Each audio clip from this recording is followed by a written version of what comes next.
Federal agents have placed ropes and flags on a 5-acre island in the Potholes Reservoir in an attempt to discourage nesting by a colony of Caspian terns that have been taking a big bite out of the endangered fish runs in the upper Columbia River.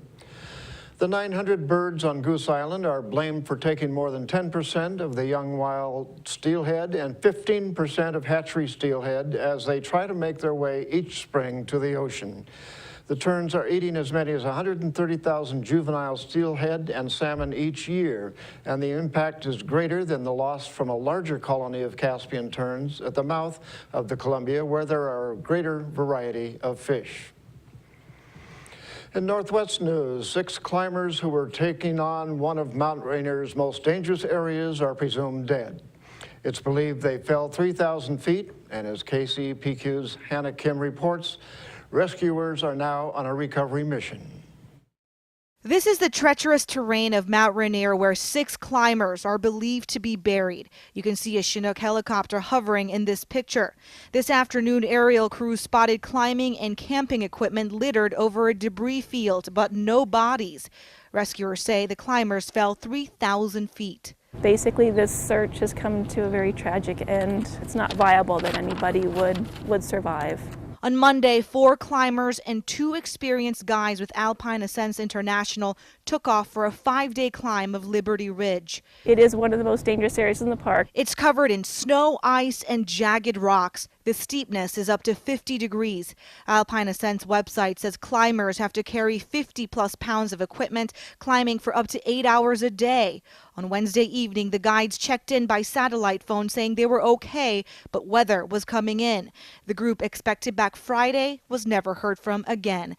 Employees at Alpine Ascents are reeling from the loss. We're all devastated. I mean, watching, climbers take a fall, get injured, get killed. I mean, it's always a reminder of how difficult the sport can be. Up until today, helicopter crews were getting beacon signals from the climbers. This was a JBLM crew training earlier this week for just this kind of emergency. It's important that we look for the cues of shifting weather patterns while we're on the mountain. The weather changes very rapidly on Mount Rainier.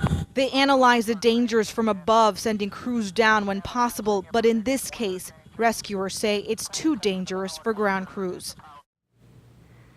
Energy Northwest is paying a record nearly $4.4 million in privilege taxes to the state of Washington. The annual tax is levied on public power utilities for the privilege of generating electricity in the state. Energy Northwest, operator of the only nuclear power plant in the state, paid its tax today. The amount is tied to the amount of electricity generated. The Columbia Generating Station's production of nearly 8.5 million megawatt hours last year significantly contributed to the record-breaking privilege tax paid by Energy Northwest.